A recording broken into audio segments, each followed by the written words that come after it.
Hello and welcome back to the worst War Machine channel on the internet. I'm Malorian, and it's time for Season 3 of War Machine Weekly. Now, this topic here is something I've been wanting to talk about since the dynamic update came out. Basically, this came out, I looked at it, and this jank or shank was something where it's like, wow, I think this is something everybody should be doing, but nobody's talking about. And I put it on the poll for the patrons because that's the problem. I don't get to pick what I talk about anymore. I got to put out there for the patrons. And finally now here in the new year, they're like, you know what, Malorian, we're going to throw you a bone. We're going to let you talk about this thing. So just get it done so we can move on. And what that is that I think that now that the Seether is the best jack to be used on Gaspy4, Asphyxious the Sanctified. So let's first go and talk about what previously were the usual things you saw taken with Gaspy. There's a couple of different things you might see on there, but overall, you know, there's some main ones that you're going to be seeing in there. I mean, like, there's a lot of choices, right? This is a caster, basically a caster, a super junior that has access to 3 different factions worth of jacks. You know, you have everything from Convergence, you have everything from Mercenaries, and you also have everything from Cricks. So, I mean, like, the rule on there is like limited, you know, battle group or whatever, but it really means you have like this massive options to be taking with you. But again, even though there's all these options, very few are ever normally taken with Gaspy when you look at the things. So anyway, let's talk about the main ones that are taken. The very first one that you see probably the most, this is the number one option that you normally did see, is going to be the Stalker. The Stalker is a classic coming over from the Crick side, and the reason why people liked it is because a couple of reasons, but the number one is that it's so flexible in the way that you actually go out and put out the Dark Shroud wherever you need it. So, I mean, of course, with Gaspy and the battle group wherever things move around, hey, if I'm engaging you, you're -2 armor, so you really need something that can get there, that can get to these interesting places. So the Stalker is not cheap. It's 8 points, and it's not a heavy, you know, it's just a light. I mean, 8 points at that point, it should be a light anyway, but it's not a cheap light. And then for this, you have something that's AD, so already ahead of your army. It's speed 7, so pretty fast. It has Pathfinder, and on top of that, it can leap. So if your goal is to get something that, like, look, I need to be applying this Dark Shroud, Death Shroud, I always forget which one it is, wherever I need to have it, this is a good jack to do that. On top of that, what it also has is Grievous Wounds. So, hey, if I want to be stopping any healing or tough things that might be going on the other side, this is a great jack for going out and doing that. So like I said, this is the top one, but there are some weaknesses with it. I mean, it's not really that strong. Now, its weapons are just P plus S12. Now, of course, because of that ability coming from Gaspy, that means it is going to be 14. So, you know, that's not absolutely the worst, but still, you know, like, that Dark Shroud only takes it so far. And POW 14s, you know, like, when you need to actually get some work done, this is not going to really do it. Now, if we want to go to another extreme, I'm just going to say this one very quickly. Some people have actually been running Gaspy4 with the Blockader. And the reason why they like the Blockader is kind of like the exact opposite. It's in how much potential work it can do. And the reason why the people like the Blockader is not the fact that it's like range 4 and then POW 22, which is going to POW 24, and it's just smashing things for days.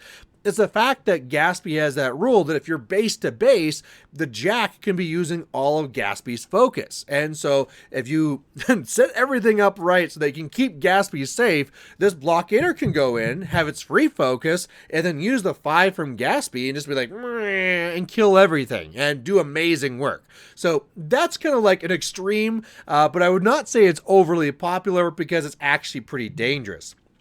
If people do want to have a beater with Gaspy, what they would be taking then is actually more commonly the Torro. So 8 points for a Stalker, If you want to be hitting a little bit harder, okay, you go with a Torro at 13 points, and what you're getting then at that point is something that's a little bit more beefy. So for starters, you're going to go for now not a POW 12 to start off, it's POW 18, which of course goes to a POW 20. The other thing, too, that's really important from this jump from Stalker to Torro is survivability. Now, if we take a look here at what the Stalker has, it is not very good when it gets hit. Now, it is hard to hit because it's def 15, but once it is, oh man, like it is only armor 13, it does not have many boxes, it dies very, very quickly. If it's ever like hit with like a blast, sometimes you lose and cripple a system, right? Meanwhile, when we're looking at the Torro, okay, defense, it's like a jack, it's low, it's 11, but that armor is armor 20. And has a lot of boxes. So this thing takes a hit, keeps on going, adds in some counter charge and shenanigans in there as well. So if you're actually looking for something that's going to be doing damage on the other side, well, this is a good, budget option as opposed to going all the way up to a blockader. Now, before I actually get talking about the Seether, there is still one more common option that I do want to be talking about, and this is one that I'm actually kind of a fan of. I like this one a lot whenever it happens, and that's going to be the Helldiver. Now, the Helldiver is interesting because it's budget. It's only 6 points, and what you do with this is because it can like burrow and be just placed out there, hey, I'm just going to put it out where I think the fight's going to happen. And then I don't even care about like, do I survive and get there? Can I hop and get to wherever I want? This thing's just going to kind of like pop up by that token and then be engaging the thing I need. And then depending on the distance between me and that target, maybe I got to empower it. Maybe the Helldiver can be a headbutting, whatever it is. Again, it's just something that can pop up and be there to engage. And unlike the 8 points for the Stalker, you're saving 2 points for going for this. So sometimes that 2 points is important. Plus the fact that, it just will happen. And on top of that too, you can be putting out somewhere else where like maybe it's the corner of a zone or something and go for contesting. So there's some janky things you can do there. So pretty much those were the very popular options going into the dynamic update. Now, when I saw this dynamic update, there was actually something else I saw first. So I really want to go and talk about this before I got pulled over to the Seether. And the very first thing I got talking about and looking at was the Nomad. So the Nomad went down to 11 points. So before it was only 12. So only one difference between that and a Torro. And so for the extra armor and all that type of stuff and the counter charge, yeah, of course, I'm going to be going with the Torro. But now we're back to having a 2-point difference here for only 11. So if you're trying to find that like beater thing between like the Stalker and going up to the Torro, well, you got to free up some 5 points for that. Going up to the Nomad, that's only a 3-point difference. That's a little bit easier to do. There's some small solo you can be taking out of there. That's a lot easier to swallow. The other thing that's nice here too with the Nomad is that even though its armor is a little bit less and it doesn't have the counter charge and stuff like that, it does have powerful charge. So the thing that's important with that, and by the way, powerful charge makes it so that you're +2 on charge attack rolls, is that Mercs have a problem, and that's because their mat is so bad, right? Mat 6 is a problem, and it always sucks when like you're bringing in your big huge beater, whether it's a Torro, maybe even all the way up to a blockader, and then your mat 6 just misses, and you're like, oh God, I just can't do it, right? So that's super sad. So the fact that I can go and I can charge and be like, okay, now I'm at 8 on the charge, I can probably be feeling pretty safe, I'm actually going to be doing some work, is, something that's very significant. So that was my thought process, and for a while I was kind of thinking like, okay, maybe now the better way to go for the budget option is actually going for the Nomad. There's some options I got away, but we all know what I finally landed on, so let's now go and talk about the Seether. And the Seether is something where I have not seen this thing on a table for a long time. I have not seen a Seether since like Mark II, and I remember seeing it in Mark II and being like, this is trash, and even back then, didn't see a lot of play. Now, you didn't see it whatsoever, right? I mean, you didn't see a lot of cricks whatsoever, and when you did, they took like a bunch of like Slayer spam or something, but never a Seether. Now, I don't know all the rules changes here, so I can't tell you everything that changed, but I can tell you what it is now. So for starters, this one is going to be doing a 12 point. So this is now somewhere in there between the Nomad and the Torro. You basically have them all grouped together, 1, 2 points apart from each other, 11, 12, 13. So it's in that realm, but at the same time, it's also automatically cheaper than the Torro. So that's something to consider when the Torro was the most popular before this for that beater version. Now, what do we get for this? Well, for starters, the very first thing that grabbed my eyesight here was the Mat 8. Not Mat 8 when you charge, just Mat 8 all the time. And that's fantastic, right? Again, the real weakness, especially talking from like me as a Merc player, is that Mat 6 and me trying to actually hit something. So Mat 8, wow, this is just... I can only dream of having such things, right? I take Rocinante just to get Mat 7 sometimes.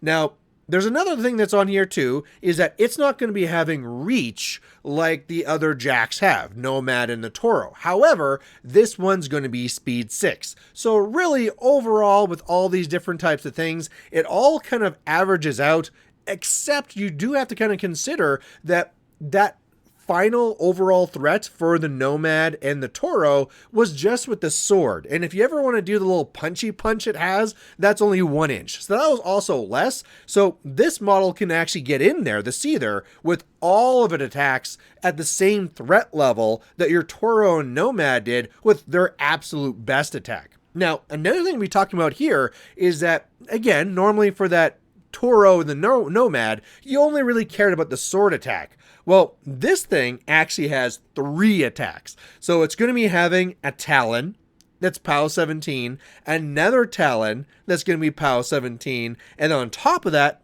you also have some Tusks that are POW 12.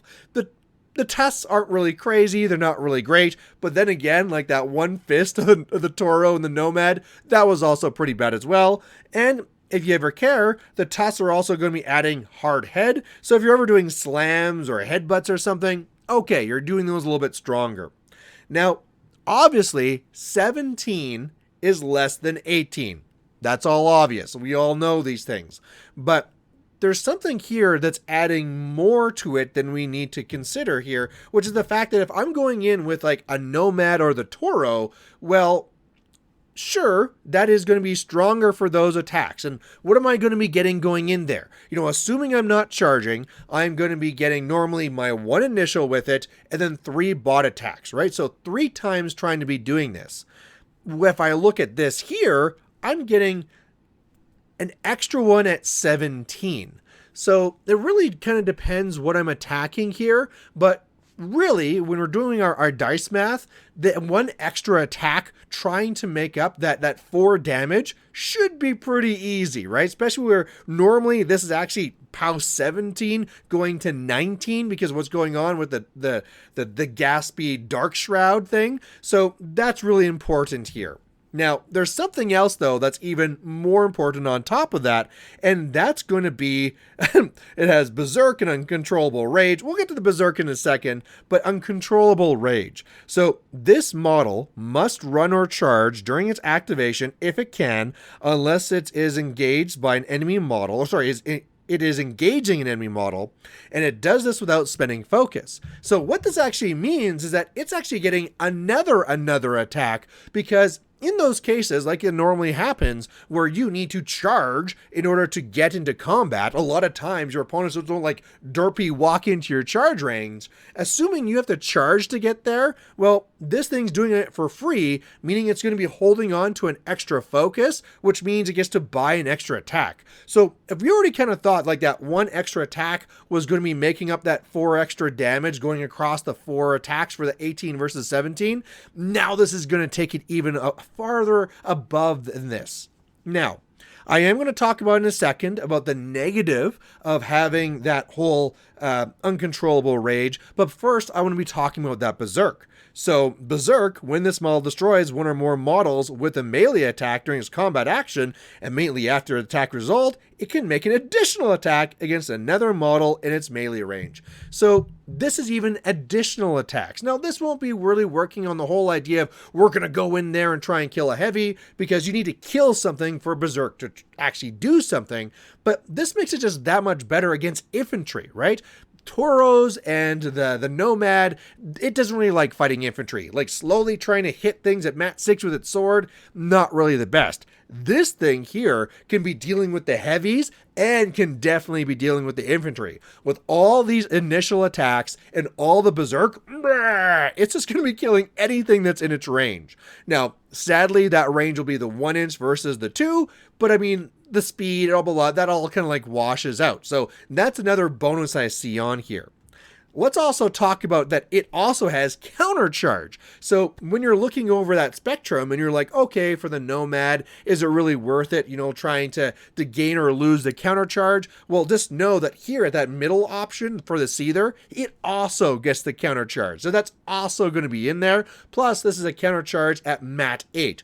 Sometimes it really sucks where you're like, okay, I'm going to countercharge with the Torro. Haha, got ya. Oh, I'm only mat 6. I miss.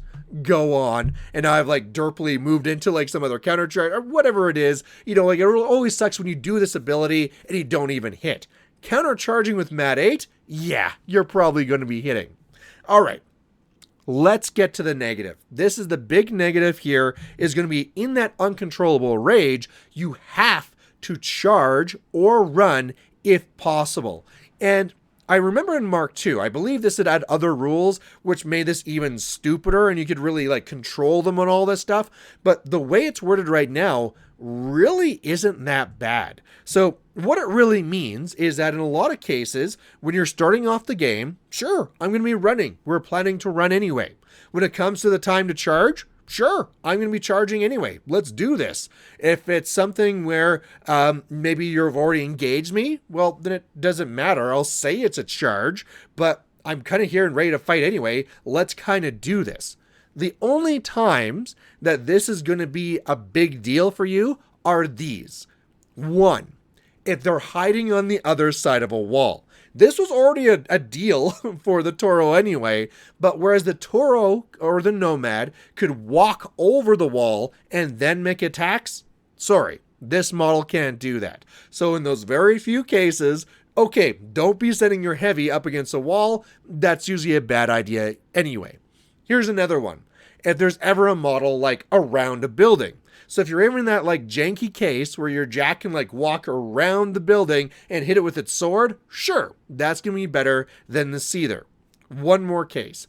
Sometimes where I said like if you're already engaged, fine, let's go and fight. Well, there's going to be times there where they might have like infantry that's in your face, and then maybe there's a heavy a little bit over here. Whereas with the Torro and the Nomad, first of all, with reach, they can get there a little bit easier. It can also walk over to the right spot and then do it. Because this model has to charge or run, you can't always get the right angles to make that work. So there are going to be very small times where this is going to actually matter. And even those cases, like in that last one I just talked about, usually you can untie things and unlock things with those other models, right? We're talking about this is something that's working with Gaspy and its murder bots. You can usually work around these things and clear the way so you can get this Seether wherever you want. So I'm going to confess that this is a weakness, but I feel it's a very small weakness. Now, there's one other thing that we need to talk about, and that's going to be the survivability.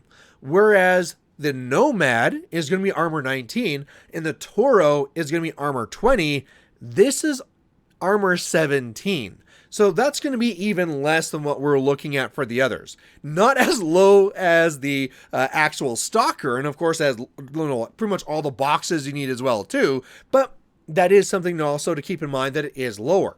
That being said, it is defense 12, and that's getting to that point now for a heavy where things are starting to miss. So that's very important. If you have anything else that stacks with that, fantastic. And if we're wanting to be honest about what we're comparing here to, Nomads are defense 10. Like they get hit by everything. Torros, they're a little bit better. They're defense 11, right? Very rarely they get missed. But when you start getting to this defense 12, okay, now things might miss. So, like I kind of feel like defense stat wise, these things are all about the same in the same ballpark. But for me, again, what was the point of this actual option? It wasn't to be the cheap option, right? It wasn't to be the one where, look, I want to be going and trying to jump and get myself wherever I need to be. This is for this beater option. And for the beater option, I think this is now the best way to go. If you're really tight on points, like 1 point, if you just cannot cut that 1 point, okay, sure, go with the Nomad. I get it. That's just a budget thing. But really, if you have your choice now of taking the Nomad, the Seether, or the Torro, I think I'd actually be playing a point down and taking the Seether. And then either way, there's probably somewhere else you could be putting that point. But even if I couldn't, I think I'd be taking the Seether.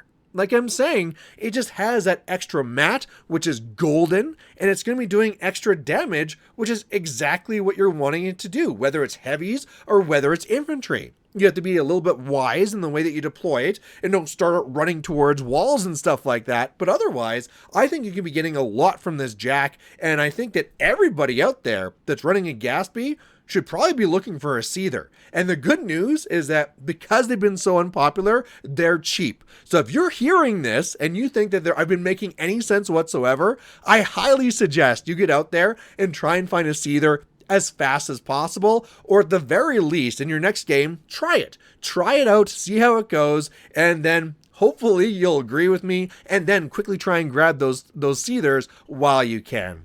So there you go. That's everything coming here for this War Machine Weekly. Once again, I want to be thanking all my patrons, especially I have a new one for the new year here. I have Brian Quinlan. So Brian, thank you for joining the Council of Brians as you've joined here. But as well to my content Overlord Darrell, thank you. And to my content manipulators, Adrian, Andrew, Jordan, Kieran, Ryan, Samuel, and Sloth Monarchy. Again, thanks for making this all happening. And for everybody else as well, always love having you here. And please continue this conversation. Do you think I missed something in my analysis? Put it down below. Maybe there was something where like, well, wait a second. In the dynamic update, this other option's even better. We need to be talking about this. So if this was a jank or a shank, I think this is legit jank, but hell, maybe you have something that's even better. So there you go. Thanks for watching. We'll catch you later. Bye.